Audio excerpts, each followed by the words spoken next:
করিতে থাকে।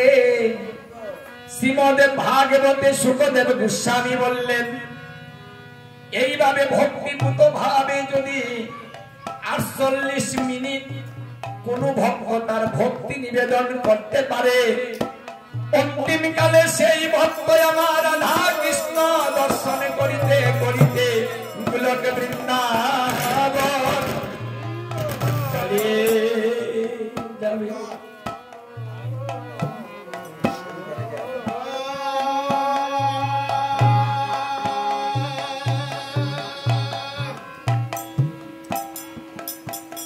কয় মিনিট?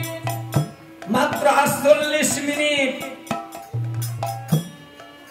ভাগবতের প্রথম স্কন্ধে যখন প্রথম শুকদেব গোস্বামীর কাছে রাজা পরীক্ষিত প্রশ্ন করেছিলেন, হে গুরুদেব, আসন্ন মৃত্যুজীবীর কর্তব্য কি? এই 7 দিনের ভিতর কি গোবিন্দ দর্শন করা সম্ভব? এই প্রশ্ন করেছিলেন। তদুত্তরে শুকদেব গোস্বামী বললেন, হে মহারাজ, এবার গোবিন্দকে লাভ করিতে 7 দিন সময় লাগে না, 1 দিনও লাগে না, 1 ঘন্টা লাগে না, 1 মুহূর্ত কাল এই যথেষ্ট। 1 মুহূর্ত কাল 48 মিনিটে হয়। আমি তার প্রমাণ নিয়ে এসেছি। 48 মিনিট ভজনা করে আমার কৃষ্ণ দর্শন করেছে। কলিজীবের মন বেশি হয় চঞ্চল, স্থায়িত্ব লাভ করে না। হে পরীক্ষিত মহারাজ, একটা মানুষের মন মাত্র 48 মিনিট এক জায়গায় অবস্থান করে, তার বেশি নয়। আপনি গীতা ভাগবতে আসুন আর অনুষ্ঠানে যান, যে কোনো স্থানে যাবেন, 48 মিনিট পরে মন বিচলিত হবে, এদিক সেদিক চলে যাবে। এই জন্য ভজনের সুযোগ দেওয়া হয়েছে, মন স্থায়িত্ব কাল পর্যন্ত আমার কৃষ্ণ দর্শনের সুযোগ করে দেওয়া হলো। যেহেতু মানুষের সময় নেই হাতে, তাই 48 মিনিটের ভিতরেই গোবিন্দ লাভ করা সম্ভব। হে মহারাজ, আপনি কোনো চিন্তা করবেন না, 7 দিনের ভিতরে আপনি কৃষ্ণ দর্শন করবেন, আমি কথা দিলাম। আপনি আমাকে প্রশ্ন করেছেন, আসন্ন মৃত্যুজীবের কর্তব্য কি? আসন্ন মৃত্যুজীবকে আমরা সবাই আসন্ন মৃত্যুজীব, আমরা জানি না কে কখন কিভাবে চলে যাব। এই মুহূর্তে চলে যেতে পারি, রাত প্রভাত নাও হতে পারে। তাই আমরা সকলেই আসন্ন মৃত্যুজীব।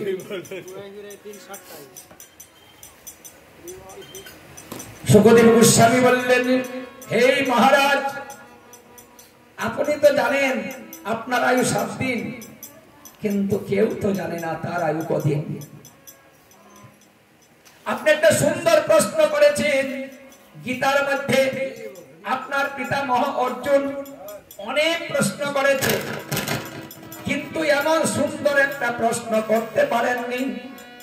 আজকে আপনি যে প্রশ্নটা করলেন অতি উত্তম প্রশ্ন হয়েছে, কারণ জীবের কল্যাণের জন্য সুন্দর একটা প্রশ্ন হয়েছে, যেটা গীতার মধ্যে নেই। এটা সকলেই জানা দরকার। আমাদের কি করা কর্তব্য? হে মহারাজ, আসন্ন মৃত্যুজীবের 3টা কাজ করা কর্তব্য। প্রথম কাজ হলো মায়াকে পরিত্যাগ করা এবং মৃত্যুকে ভয় না করা। মানে মৃত্যুকে ভয় করা যাবে না, আর মায়ার দাসত্ব স্বীকার করা যাবে না। এ হলো 2। আর শেষটা হলো সদা সর্বদা গোবিন্দের চরণে আত্মনিবেদন করে থাকিতে হবে, অন্য চিন্তা করা যাবে না। তাহলে সেই ব্যক্তির আর কোনো ভয় নেই। তাহলে মৃত্যুকে ভয় না করা, মৃত্যু আমাদের হবে, এটা অবধারিত সত্য কথা। তাই ওই মৃত্যু নিয়ে কোনো চিন্তা করা যাবে না, ভাবনাই নেই আমি চলে যাব, বাস স্বাভাবিক। কেউ চলে যাচ্ছে দেখছি আমরা, স্বাভাবিক। গীতায় বলেছে পণ্ডিত ব্যক্তি কখনো এই আইসা যাওয়ার বিষয় নিয়ে কোনো চিন্তা করে না, সুখাগত হয় না, কোনো টেনশন করে না, তার সময় সে চলে গিয়েছে, আমার সিরিয়াল আমিও চলে যাব। এইভাবে একের পরে একে আমরা চলে যাব, এটা সত্য। জন্ম হলে মৃত্যু হবে, তাহলে ওইটা নিয়ে চিন্তার কোনো কিছু নেই, ভয় করো না। এই ভয়টা পরিত্যাগ করুন আর মায়াটা সারুন। মায়া যে পর্যন্ত পরিত্যাগ না হবে সেই পর্যন্ত মানুষের জন্ম মৃত্যু নিবারণ হবে না। কৃষ্ণ বলি যে জীব অনাদি বহির্মুখ, মায়া তারে এই সংসারে দেয় নানান দুঃখ। যে পর্যন্ত মায়ার দাসত্ব থাকবে এই সংসারে দুঃখ জ্বালা যন্ত্রণা আমাদের প্রতিনিয়ত ভোগ করতে হবে। অভাব অনটন, মানুষের কথা, বেদি সবকিছু আমাদের আঘাত দিচ্ছে, এটা দিয়েই যাবে। তাই এখান থেকে মুক্ত হওয়ার পথ একটাই, যে কথাটা সুখদেব গোস্বামী বললেন, এই তিনটা উপায় যিনি পালন করবেন এই জগৎ থেকে সেই মুক্তি লাভ করিবে, জন্ম মৃত্যু নিবারণ হয়ে যাবে।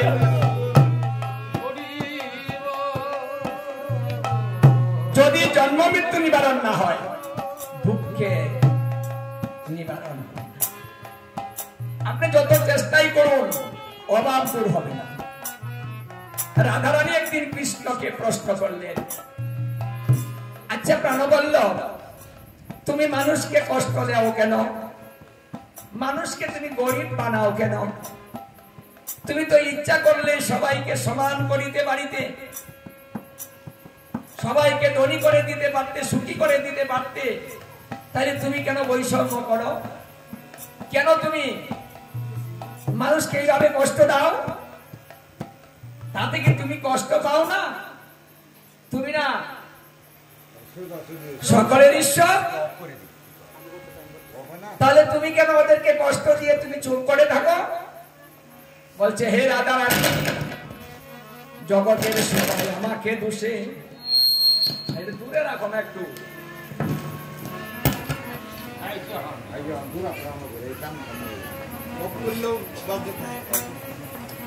হে রাধা রানী, জগতের সবাই আমাকে দোষে, আজ তুমিও আমাকে দোষলে। আমি কাউকে ধনী গরিব করি না, জ্বালা যন্ত্রণাও দেই না। মানুষ নিজ নিজ কর্ম ফল ভোগ করে জ্বালা যন্ত্রণা পায়, দুঃখ দুর্দশা পায়, এতে আমার কোনো হাত নেই। যে যেমন কর্ম করে তার ফলটা আমি তেমনি প্রদান করে থাকি। আর তুমি আমাকে দুষ্ট কেন? এই জগতের মানুষ যদি কষ্ট পায় তাহলে আমাকে বকাবকি করে, আমাকে কত কথা শুনতে হয়। আচ্ছা, যদি আমরা কষ্ট পাই কাকে গালিটা দেব? হে মনার ভগবান, হে গোবিন্দ চোখকে দেয় না, অন্ধ ভগবান, খালি আমার জ্বালায়। এত পূজা করি, এত সেবা দেই, নিয়ম সেবা পর্যন্ত করি, একাদশী একটাও ছাড়ি না, মহারাজ প্রতিদিনই করি, তারপরেও সংসারে যত আমার জ্বালা। ওই যে হেই করে তারা কিচ্ছু করে না, তারা জ্বালা নাই। মহারাজ গোবিন্দ মহারাজ মানে ইচ্ছে মতো ভগবানকে বকি আমরা। যদি কষ্ট পাই সেটা কি সহ্য করতে পারি? পারি না, তখন ভগবানকেই বলি। কিন্তু ভক্ত বলে না, নিষ্কিঞ্চন ভক্ত যারা, নিজের কর্মফল দোষে তারা বলে, হে গোবিন্দ তোমার কোনো দোষ নাই, আমি যেমন কর্ম করেছি আমি তেমন ফল ভোগ করিতেছি, এতে তোমার কোনো দোষ নাই প্রভু, আমার দোষে আমি দোষী। আমি কাউকে দোষী করতে পারি না। আমার কর্মফল আমি ভোগ করছি প্রভু, কারণ তুমি তো বলে দিয়েছ কোন কাজ করিলে ভালো হবে, কোন কাজ করিলে মন্দ হবে, কোন কাজ করিলে বারবার জন্মগ্রহণ হবে, আর কোন কাজ করিলে নরকে যেতে হবে। তুমি বলে দিয়েছো, কিন্তু আমি মানিনি, আমি শুনিনি। আমি তোমার অবাধ্য সন্তান। অবাধ্য সন্তানের মাতা পিতার কাছ থেকে কৃপা পায় না, আশীর্বাদ পায় না। মাতা পিতা বলে তোর মতো সন্তানের আমার প্রয়োজন নেই, তুই মরে যা। মাঝে মাঝে মায়েরাও বলে, যদি সন্তান কথা না মানে অত্যাচার করে, মায়েরা বলেন না, অভিশাপ দেন না, তুই মরে যা, আগে জানলে তোকে মেরেই ফেলতাম।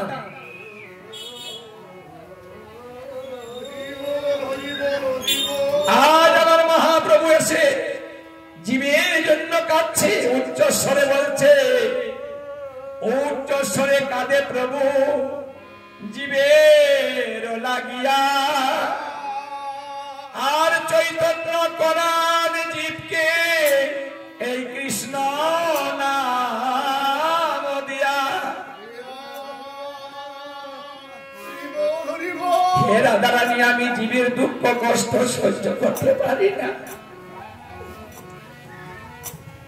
তাই তো আমি হরি নাম নিয়ে এসেছি, আর জীবকে বলছি তোরা নাম নে, নাম নে, নাম বোঝ, নাম চিন্ত, নাম করো সার, কলিকালে নাম ভিন্ন গতি নাই রে। আমি তোদেরকে পার করতে এসেছি, নিয়ে যেতে এসেছি, তোদের দুঃখ আমি আর সইতে পারছি না।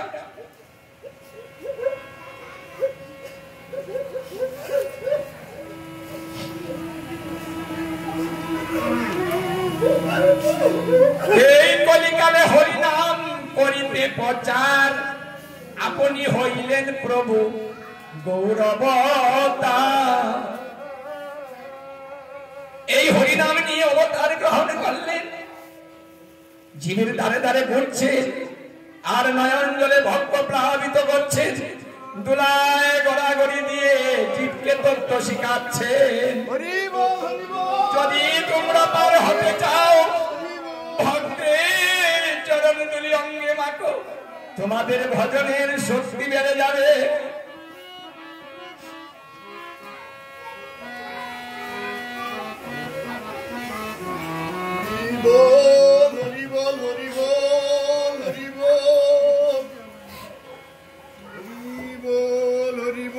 আমাদের জন্য দুঃখ গোবিন্দের হয়, তাই তিনিও কাঁদে রাধারানী। আমি জীবের দুঃখে আমিও কাঁদি, কিন্তু আমার করার কিছু নেই। কেন করার কিছু নেই জানো? কর্মফলের উপরে আমি যেতে পারি না, আমি সেখানে বাধা। তাই যার যার কর্মফল তাকে ভোগ করতে হবে। সেই কর্মফল থেকে যদি কেউ মুক্তি হতে চায়, মুক্ত হতে চায়, নিস্তার হতে চায়, তাহলে আমার ভক্ত সঙ্গের মাধ্যমে অতি সহজে এই ধরাধাম থেকে আমার নিত্য ধামে গমন করিতে পারে। আর এই সুদুর্লভ মনুষ্য জন তারা সার্থক করিতে পারে। দেখুন, এই যে নিয়ম মাস চলছে, নিয়ম মাসটা কেন দিলেন? কিসের দরকার ছিল একটা মাস নিয়ম করার? এই কারণে দিয়েছেন, এই সমাজ সবাই ধর্ম করতে পারবে না, সারা বছর প্রসাদ বুঝি হয়ে থাকতে পারবে না। তাহলে জীবকে আমি কি করে উদ্ধার করব? একটা সুযোগ দিতে হবে। সেই সুযোগের জন্য তিনি চিন্তা করে দেখলেন, যদি 11 মাস কিছু না করতে পারে, যদি একটা মাস নিয়ম ধারণ করে অতিবাহিত করিতে পারে, আমার এই শেষ কথাটাও মানে, তবুও তাকে আমি মুক্ত করে দিব।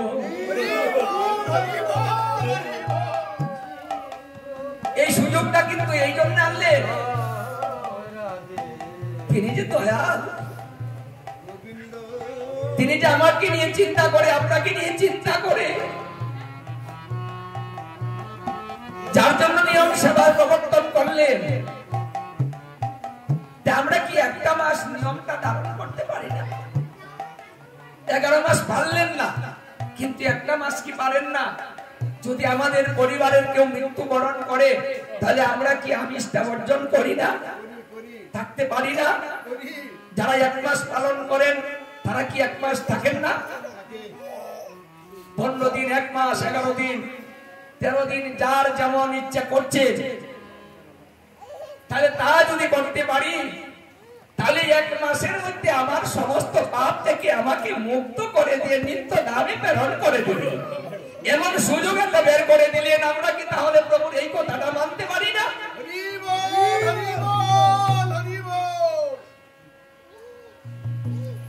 সিদ্ধান্ত নেই, এখনো সময় আছে। সময় বারবার আসে না। সুযোগ যদি একবার হারায়, সারা জীবন তার পস্তাতে হয়। মানুষের জীবনে অনেক সুযোগ আসে, কেউ সুযোগ গ্রহণ করে, কেউ করে না। তাই এই যে তিনি 216 কোটি বৎসরে, মানে ব্রহ্মার যে একটা দিনের অর্ধেক দিন 216 কোটি বৎসর, এই 216 কোটি বৎসরে এই বৈবস্বর মনন্তরে এই সুযোগটা পাওয়া যায়। এটা প্রতিদিনের সুযোগ না। আর এমন সুন্দর একটা সুযোগ আমরা পেয়েছি, এই কলিকালের 10,000 বছরের ভিতরে যারা জন্ম নিবে তারা অতি ভাগ্যবান, ভাগ্যবতী হবে। যদিও বলা হয়েছে 4,32,000 বৎসর, তার মধ্যে 10,000 বৎসরকে অতি ধন্য বলা হয়েছে। 10,000 বৎসরের 5,000 বৎসর চলে গিয়েছে।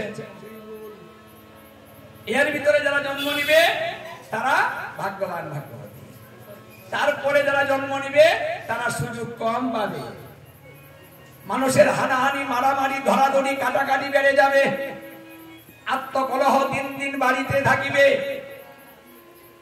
এই আত্মকলহর মাত্রা যত বাড়িবে, মানুষের মন তত বিচলিত হবে। যত বিচলিত হবে, ততই ধর্ম থেকে সে বিচ্যুত হয়ে যাবে। কারণ মনটা যদি ভালো না থাকে, ধর্মটা করবেন কি দিয়ে? যার মন ভালো না, সে কি ভাগবতে আসে? কৃষ্ণ কথা শুনে কীর্তনে আসে? আসে না। আচ্ছা মায়েরা, যদি স্বামী স্ত্রী ঝগড়া করেন, সেই দিন কি কিছু ভালো লাগে? এখানে গীতা ভাগবত অধ্যয়ন হচ্ছে, বাসার মধ্যে লেগে গেল খাপের কাপ, কি করবেন? ঝগড়া করবেন না এখানে পাঠ শুনবেন? পারবেন? আসতে পারবেন? ও দিদি যাবা না, ও দিদি ভাগবতে যাবা না, দেখে দেখে আসবেন।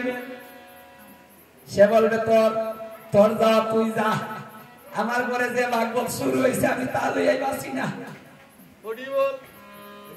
আসবে না, কারণ মনটা যদি না থাকে তাহলে এখানে আসি করবোটা কি? এই জন্য দিনটা যত গণাবে মন তত বিক্রিয়া হবে।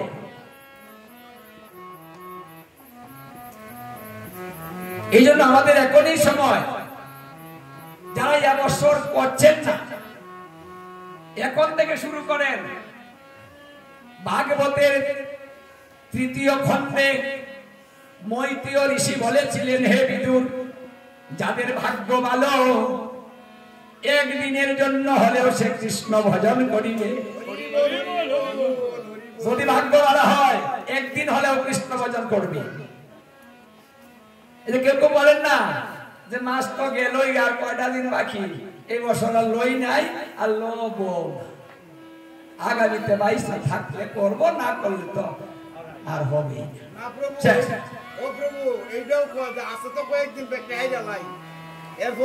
কিন্তু যারা বুদ্ধিমান তারা কিন্তু সুযোগটা ছাড়বে না। আপনি কাল থেকে শুরু করুন, একদিন করবেন, একদিন একটা পাবেন, ওটা জমা থাকবে, ব্যর্থ হবে না। গীতায় কিন্তু শ্রীকৃষ্ণ অর্জুনকে এই কথাটা বলেছেন, যেটা চিহ্ন ভেগের মতো উড়ে যাবে না, যে যতটুকু করবে ততটুকু তার গচ্ছিত থাকবে, পরজন্মে এখান থেকে সে আবার ধর্ম শুরু করবে। তাই পরিবারের সবাইকে নিয়ে এই দামোদর মাস পালন করুন। দামোদর মাস কিন্তু গত একাদশী থেকে শুরু হয়েছে। পূর্ণিমাতেও করতে পারতেন, একাদশীতেও করতে পারতেন। ওটা হলো দামোদর মাস। আমাদের নিয়ম সেবা, নিয়ম সেবাটাই মুখ্য, কার্তিক মাস মুখ্য নয়। কারণ ভগবান যে কথাটা দিয়েছেন এটা করবেন আগামী বছর থেকে, মানে কেউ কেউ এখন করছে না, কার্তিক মাসেই পরে নাই, আগে নিরামিষ খাবো কেন, এতদিন আগে বেস্তি খাবো কেন, মানে নিরামিষটা বেস্তি খেতে যাবো কেন, যত কম খাওয়া যায় ততই তো ভালো। হ্যাঁ,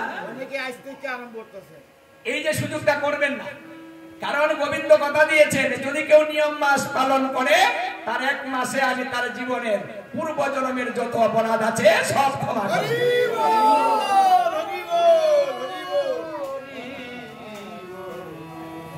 তাই আসুন, এখানে এক মাস ব্যাপী ভাগবত কথা হবে 1 তারিখ থেকে। আজকেরটা কিন্তু একাদশী তিথি অনুযায়ী করা হচ্ছে। আজকে একাদশী তাই করা হচ্ছে, কিন্তু 1 মাস ব্যাপী আলোচনা হবে এখানে ভাগবত। আপনারা সবাই নিয়মিত চলে আসবেন। এই মাস একটু সংসারের কাজ তাড়াতাড়ি গুছাবেন, গুছিয়ে গুছিয়ে চলে আসবেন। হরে কৃষ্ণ। কারণ এখন যেটা শ্রবণ করছেন এটা অন্যদিন করলে পাবেন না, কারণ এই দিন শ্রবণ করলে 1 লক্ষ গুণ বেশি পাবেন। কেন হেলায় সুযোগ নষ্ট করবেন? তাই চলে আসবেন। আজকে একাদশী, একাদশী তিথি হরিবাসর তিথি। এই তিথিতে কৃষ্ণ কথা শ্রবণ করা এবং কৃষ্ণ নাম বেশি নেওয়া কর্তব্য। একাদশী উপবাস, উপবাস শব্দের অর্থ হচ্ছে নিকটে বাস। নিকটে বাস করার নাম, অবস্থান করার নাম হচ্ছে উপবাস। তাই আজকে সারাটা দিন আমরা প্রভুর কাছে বাস করব। একাদশী কারা কারা করেছেন? সবাই করেছেন? এখানে একাদশী সবাই করেছেন? হাত তুলে কি একাদশী কয়জনে করেছেন? বাবা, মানে সবাই একাদশী, কেউ নাই দোষী। ব্রহ্মাণ্ড পুরাণে যুধিষ্ঠির সংবাদে শ্রীকৃষ্ণ যুধিষ্ঠির মহারাজকে বলেছিলেন, হে যুধিষ্ঠির মহারাজ, একাদশী ব্রত যে ব্যক্তি পালন করে তার মতো প্রিয় আর পৃথিবীতে কেউ নাই।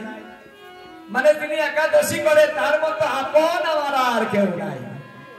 কৃষ্ণপক্ষ শুক্লপক্ষে যারা একাদশী ব্রত করে তারা আমার ধাম প্রাপ্ত হয়, তারা কোনোদিন নরক যন্ত্রণা ভোগ করে না। এই কথা স্বয়ং যুধিষ্ঠির মহারাজকে শ্রীকৃষ্ণ বলেছেন, মানে একাদশীর মাহাত্ম্যে। সেই কথা পদ্মপুরাণ ক্রিয়াসার খণ্ডে লেখা আছে। এখন তাহলে স্বয়ং বিধান নিজে করে দিয়েছেন, তাই একাদশী করলে সেই ব্যক্তি নরক যন্ত্রণা ভোগ করবে না। একাদশীর নিয়ম 8 বছর বয়স থেকে মৃত্যুর আগ পর্যন্ত করিতেই হবে, কোনো অজুহাত থাকবে না। আমাদের হাত কয়টা গো? 2টা। শাস্ত্রে বলছে 3টা। হ্যাঁ, এই 2 আর একটা হলো অজুহাত। কোন হাত বড়? অজুহাত বড়। কারণ আমরা যা কিছু করি অজুহাত দিয়েই করি। আজকে একাদশী করবো না, একটা অজুহাত দাঁড় করিয়ে দিব। হ্যাঁ, নিয়ম সেবা করবো না, অজুহাত দিব। আমি দীক্ষা নিব না, অজুহাত লাগাইয়ে দিব। তাইলে বড় হাত হলো অজুহাত। শাস্ত্রে বলছে অজুহাত বাদ দিয়ে 2 হাতে কাজ করা। হরে কৃষ্ণ। 3 হাত না, 2 হাত। হরিনাম সত্য, লব নিত্য নিত্য, অন্য নামার লয়। বাতাও, আরে খুলনা বাতাও।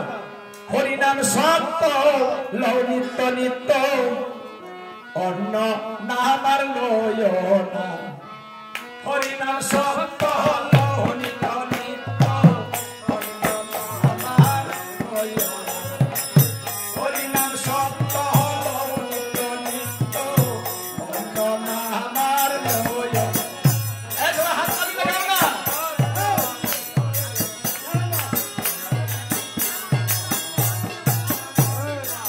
হরিনাম সত্য হলো নিত্য নিত্য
তুমি তার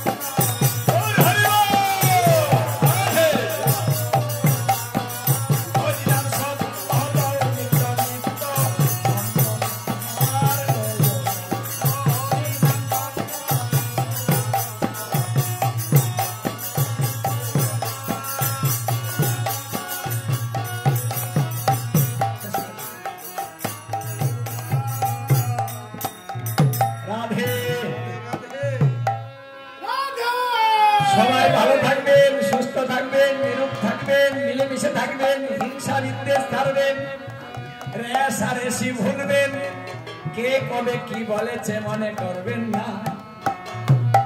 এইভাবে এই সুদুর্লভ মনুষ্য যেন আমরা সার্থক করিব, সবাই যেন ভালো থাকে, সুস্থ থাকে, নিরোগ থাকে, মিলেমিশে থাকে, সেই আশা ব্যক্ত করে আমার গোবিন্দর কাছে বলছি, সবাই যেন তোমার ভজনে থাকে, সবাই যেন হিংসা বিদ্বেষ ছেড়ে দিয়ে মন্দিরে এসে গীতা ভাগবত শ্রবণ করে, এই সুদুর্লভ মনুষ্য যেন সার্থক করিতে পারে, সেই কৃপা তুমি সবাইকেই করে দিও।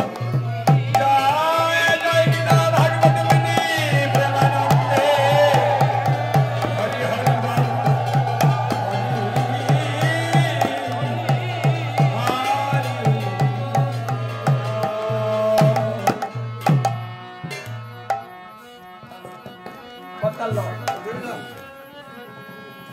মাইক সারা কই মাইক সারা সুন্দর না মাইক সারা ভালো লাগে কি না না বলে মাইক এডিট করো না বলে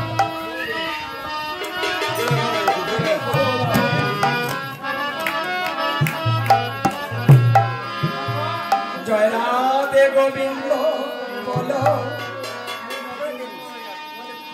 জয় রাধে গোবিন্দ, জয় রাধে গোবিন্দ বলো, জয় রাধে,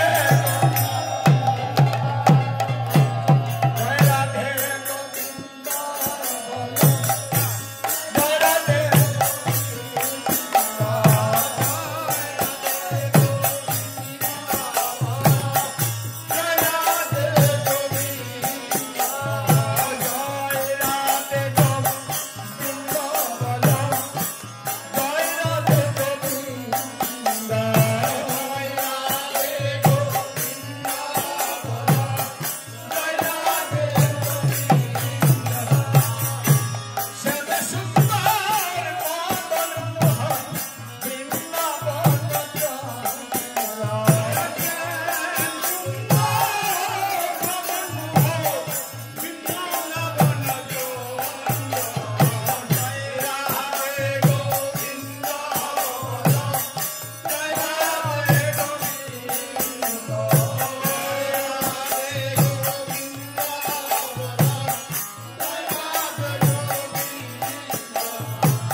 Hare